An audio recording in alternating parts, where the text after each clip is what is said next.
Conditions and plenty of sunshine for the weekend. Well, life as we know it has certainly changed. Routines, schedules, we're all adapting to this new normal for the time being, and that can have an effect on us and our kids in so many ways. Dr. Nicole Beurkens is joining us via Skype this morning to talk about how to protect your mental health through all of this and some advice for parents trying to keep some sense of normalcy and education as well. Thanks so much for joining us. Thanks for having me. Great to be with you.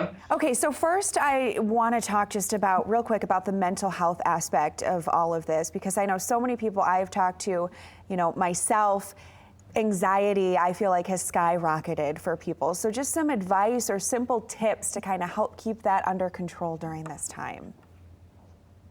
Absolutely. Anxiety is at an all-time high when we're in situations where we feel like things are outside of our control. There's so many unknowns. Things are changing really hour to hour, day to day. And so that really does ramp up sense of stress and anxiety for kids and adults. So some of the things that can be helpful, routines are really important at this time as much as we can establish and maintain them. Certainly those are helpful for children. The more that we can have kind of a set schedule or keep the flow of the day somewhat close to what they're used to, but that's helpful for us as adults too.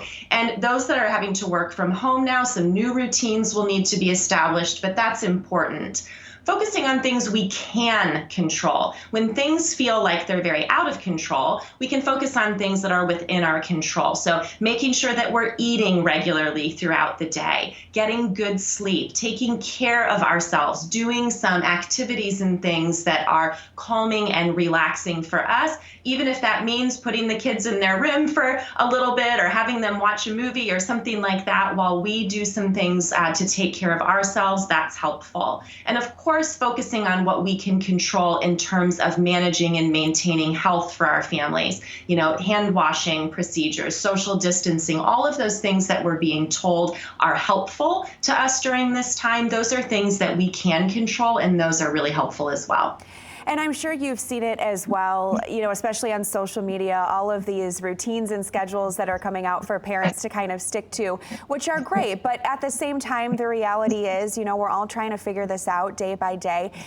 It also opens up a new way for us to engage as families and a great opportunity to take advantage of those things that we sometimes don't really have time for in our busy lives.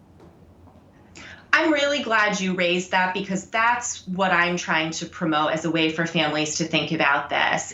This is really an opportunity, if we choose to look at it that way, for us to be able to spend some time, as you said, focusing with our kids on things that we don't always do, even just slowing down and having a slower pace of life right now and engaging around things like games, time with our kids. Learning opportunities are all around us and our kids all the time. They don't need to be in school at a desk to be learning. So focusing on even, things like chores and crafts and projects and all of those kinds of things that are great ways for kids to engage in learning during this time. So really looking for the silver lining there. And while, yes, there are all kinds of schedules and things cropping up all over, and that can give us ideas for things, I really think each family needs to focus on what's going to work for them. Certainly some visual schedules and things can be helpful for many kids, but don't get overly stressed and consumed with what's out there on Pinterest and Instagram and all of that. Figure out what's going to work for your family and just stick with that, and that will be good enough. I love that. Do you have some good resources, if people need some help and just kind of coming up with some different ideas that they can head to, some ones that you really count on? Yeah, actually, starting today, I'm going to be sharing activity ideas all day long on my Instagram, so that's a great resource. There are several online platforms for people who are looking at needing some resources or wanting some resources to continue learning for their kids right now. Scholastic is providing free access. That's for young kids through middle school. Khan Academy is providing great resources for kids preschool through high school. PBS.org is making a lot of their learning resources available. So lots of quality things out there that parents can look to get some ideas, particularly if they want to go into more of a homeschooling mode right now and be continuing some of the academic learning types of things. But the biggest takeaway, I think, is just to not put that added pressure on yourself or your family in a situation that we really don't know what's going to happen tomorrow.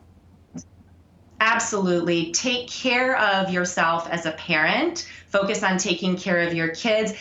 They're going to be okay. Being out of school for a few weeks is not going to be the end of the world. Don't put that added pressure on yourself. Just focus on taking care of yourself and each other during these days. That's the most important thing you can do as a parent. That's some great advice. Thank you so much for your time, Doctor.